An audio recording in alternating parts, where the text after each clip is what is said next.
This is TLV1.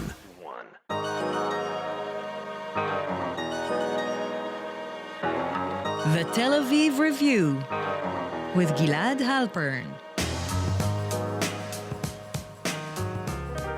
Hello and welcome to the Tel Aviv Review, a program dedicated to the word, to the thought and to debate, brought to you by the Van Leer Jerusalem Institute, which promotes humanistic, democratic and liberal values in the social discourse in Israel. I'm your host, Gilad Halpern, and today's interview is being recorded in front of a live audience here at the 2016 Limmud Conference in Birmingham, UK. My guest today is a historian of the Second World War at the University of Sheffield, whose current work focuses on the Jews of France and North Africa during the war. Dr. Daniel Lee, hello and welcome to the Tel Aviv Hello, Review. thank you for inviting me.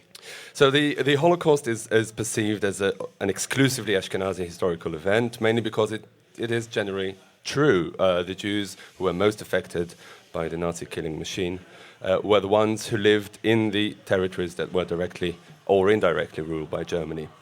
So in order to understand how North African Jews were affected during that period, let's start by trying to map out the political powers that were present in that region, in North Africa, and how things evolved over the course of the war. Absolutely, I'd be very pleased to do that. But just before, a slight caveat.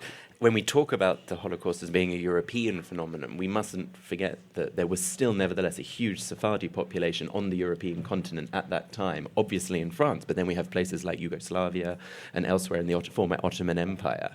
So there's my research is not meaning in any way to show that, all of a sudden Sephardi Jews and their experiences are being shown for the first time. Mm-hmm. That wasn't the case. But fair enough. Turning to your question Yes. about North Africa, so what was happening in this during this period was the three countries going from west to east, Morocco, Algeria, and Tunisia, were all under French rule in one way or another.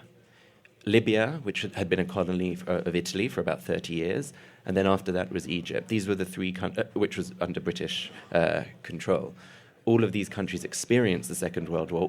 All of the Jews living within these territories experienced the war in different ways. Mm-hmm. Is it because the relationship of these three countries with Germany were different?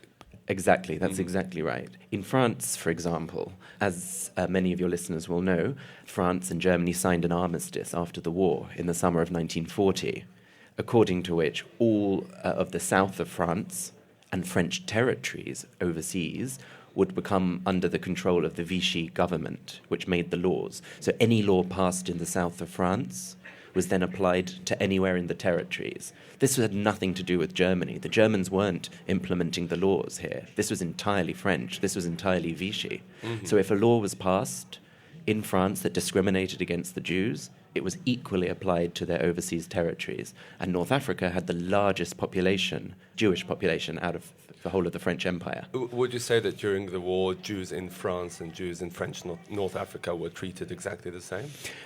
No, that definitely is not true.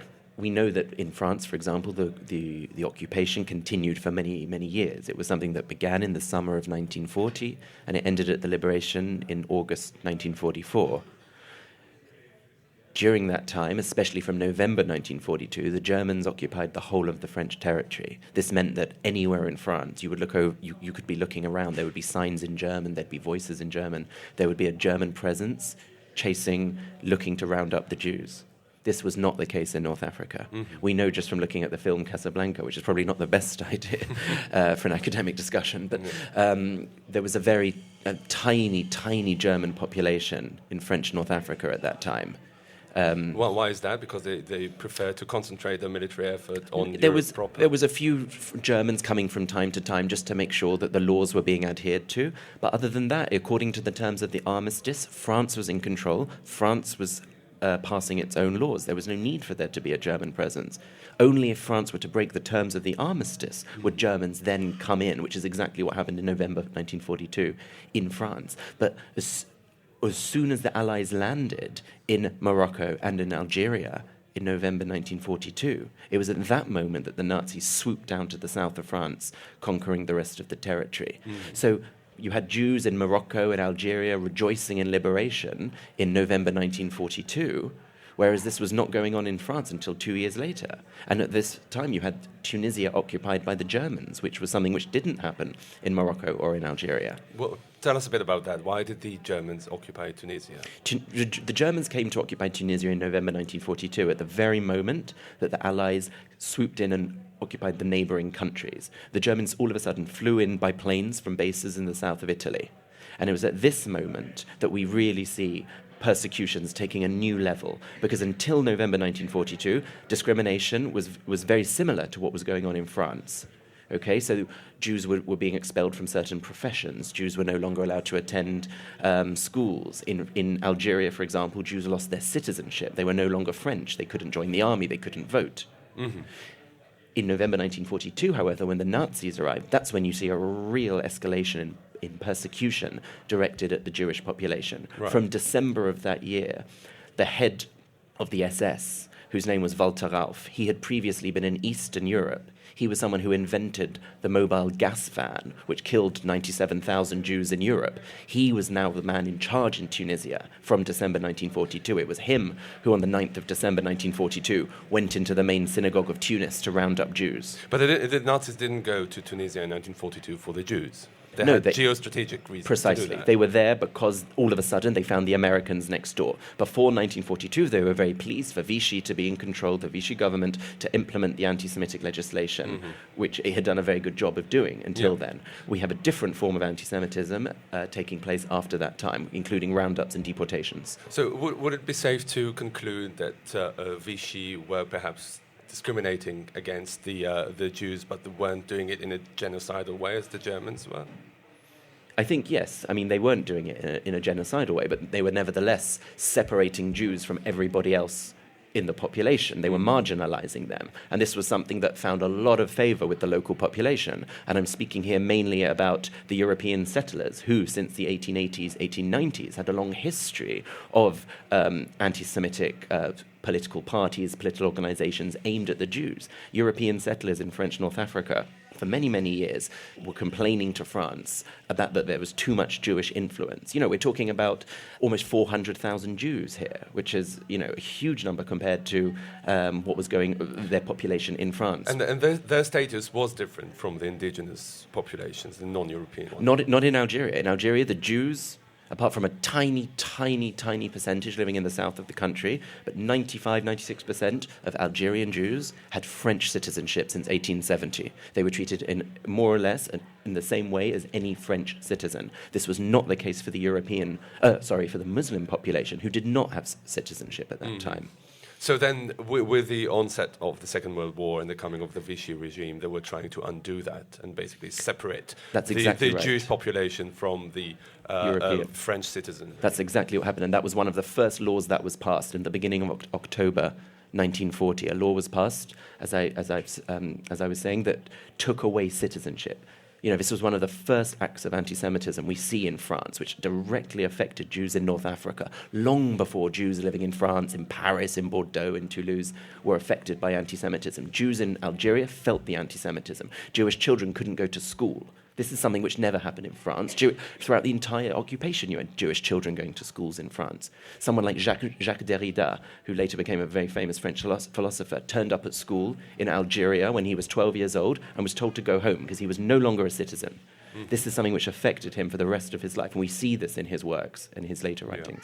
Well, was the Jewish population of North Africa spared the Holocaust because the Germans just didn't have the time to get there? Were they planning to get rid of the Jews of North Africa at a certain point? It's a very contentious topic. Historians still sit on both sides of the fence on this one. Where I am at the moment, I'm not seeing any evidence that's showing that there was a real policy in place to start deporting Jews from North Africa to European camps. That's not to suggest that they weren't, supposed to be persecuted severely in French North Africa. Mm-hmm. For example, between... It didn't happen even in Tunisia, where the Germans actually were. These were forced labor camps that were set up. These weren't killing sites. Okay, so yes, there were about 50 Jews that were killed by the Germans on these forced labor camps, carrying out severe very grueling work in terrible conditions. Allies were bombing Tunisia every day, the British, the American planes, and the Jews were being brought out into the streets to clear up the rubble and to repair the airfields, to repair the roads. What also happened, so you had more than 5,000 Jewish men taken away, just men, between the ages of 17 and 50 during the 6 months of Nazi occupation. They were taken away to camps in the countryside in these terrible conditions. Mm-hmm. But you also had a situation in which Jews who were involved in the resistance of various colours, so right-wing resistance, communist resistance, whatever, these Jews, when they were caught, would be deported to concentration camps in Europe. They were put on a plane, they were sent to Europe. How many were there? We're not talking about a lot. Well, they were talking about several hundred resistors, but of the Jews, there were probably about 50, 60 Jews who were deported. Some of them did manage to survive. A lot of them somehow made their ways back to Europe. But in Libya, to Tunisia, but in Libya, for example, you had a situation in which the town of Benghazi, it was all of a sudden liberated by the British in 1942, but then was retaken by the Italians. And the Jews, who were so happy to have been liberated briefly by the British, showed their enthusiasm, showed their joy to have been liberated. But then when all of a sudden the Italians took the city again, the situation became terrible for the Jews. You had 2,500 Jews who were deported from Benghazi to a camp called Jaddo, deep into the desert in the south of Libya. But Jews who had citizenship of Great Britain, perhaps they had connections in Egypt or Gibraltar or Malta. These Libyan Jews, 900, were taken from Benghazi, taken to Italy, and then taken directly to Bergen-Belsen. Okay, despite having a British citizenship? Precisely because of their British citizenship, they were taken to the European continent as being seen too close to the Allies. Right. The rest, the ones without British citizenship, were taken to this camp in the south of the desert, about 250 miles south of Tripoli, and we're talking about horrendous conditions, scorpions, desert, no food, water, anything like that. Hundreds of people died. There was an old Jewish cemetery from the 17th century close to Jaddo, and that's where a lot of those who were interned were buried. Mm-hmm. What was the turning point for the Jews of North Africa during the Second World War? When did things start looking up? Well, it's a really, really interesting question, actually. I mean, one would think that a logical turning point would be the liberation by the Allies. So when the Americans and the Brits landed in North Africa in November 1942, the Jews openly rejoiced because, Vichy had gone. Yet the laws which discriminated against Jews were not overturned. Vichy laws continued to be in place for the next 4 or 5 months. So Jews still couldn't rejoin certain professions and what have you. They weren't allowed to join the army. They weren't allowed to be nurses.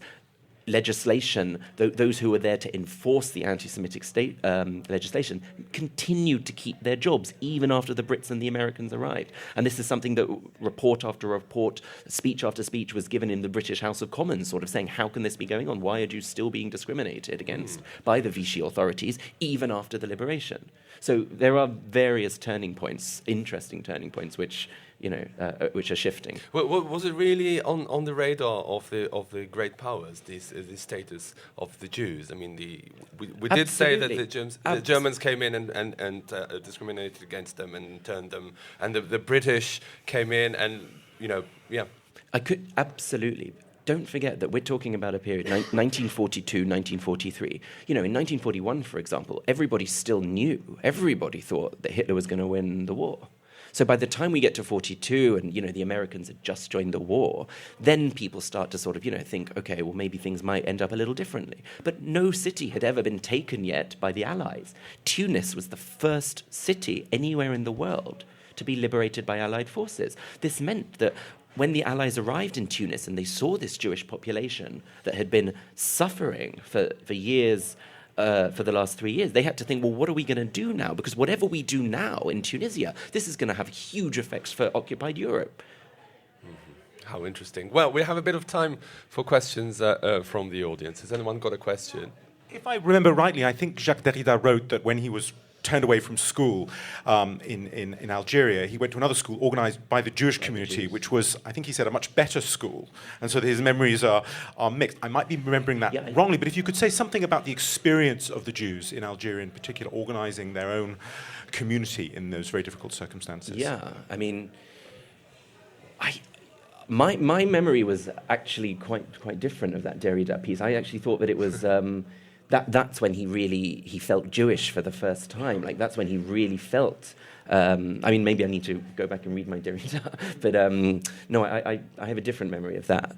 But no, thinking about Algeria, this is obviously very important because since 1870, the Jews of Algeria had been French. They spoke French at home. They went to French schools. They went to French universities. They dressed in French. They no longer lived in these secluded parts of the cities. They moved to the big urban boulevards of the European parts of the town. A lot of them went to France for their further studies. These people felt entirely French. So when this law came about in October 1940, taking away their citizenship, this was a huge deal for most of the population. This is something which made an enormous impact. And I think at this time you had a lot of organizations springing up, like the ones you've mentioned, such as schools, hospitals, that was there to sort of group Jews together, make sure that education continued.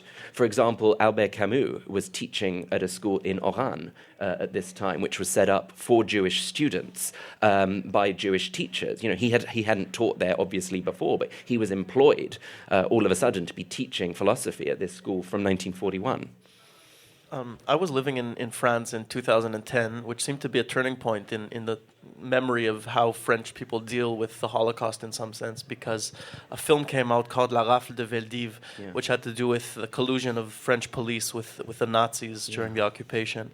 How are French people dealing today with the memory of French collusion, willingly helping the Nazis purge themselves of the Jews?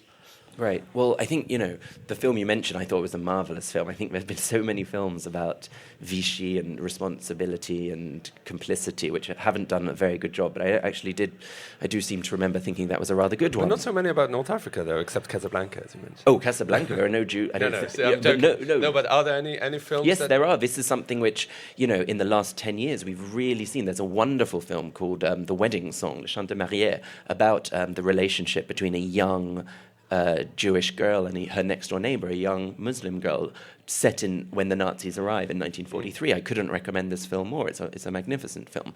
But I think the example you're giving is something which has really stemmed from a discussion of the last 20, 30 years. The film La Rafle didn't come out of a vacuum. This is something which, ever since perhaps Chirac gave his famous speech in 1995, taking responsibility for France's role in the Veldiv roundups and more generally for Vichy. I think in France we've seen a real turning point, something which wasn't discussed for so long in the post-war period, the 50s, 60s, and, the last 20, 30 years there's been an enormous sort of re-evaluation of what France actually did to its Jewish population during that time, both culturally and also politically. But in terms of the Jews of North Africa, did they play any part in that healing process, do you think? The way in which the Jews of North Africa have found their space is something that's come very recent because, as we've just heard, the memory of the occupation, of the roundups, of the deportations, this is something which has been very Franco-centric. It's been all about France. And for the Jews coming from North Africa, it was very hard for them to sort of make a space for themselves within this broad narrative. You had 77,000 Jews deported from France during the occupation. This wasn't the same numbers that happened in North Africa. For the Jews of North Africa, the most important, decisive turning point moment in their lives was when they left North Africa in the 50s. This is the moment that defined their lives and has shaped their post-war years. It wasn't the actual war itself, unlike for French Jews. Yeah. All right. Dr. Daniel Lee, a historian of the Second World War, specializing in the Jews of France and North Africa. Thank you very much for joining us today. Thank you for having me. And also big thanks to Tammy Goldenberg, our sound engineer, and to the Van Leer Institute for their generous support. If you like this podcast, there are many more where it came from Just go to www.tlv1.fm/podcasts and take your pick. Our co-host Dalia Shandlin will be back with us shortly, but in the meantime, don't forget to visit our new website, telavivreview.org, like us on Facebook, and follow me on Twitter. Join us again next week for another edition of the Tel Aviv Review, and until then, goodbye.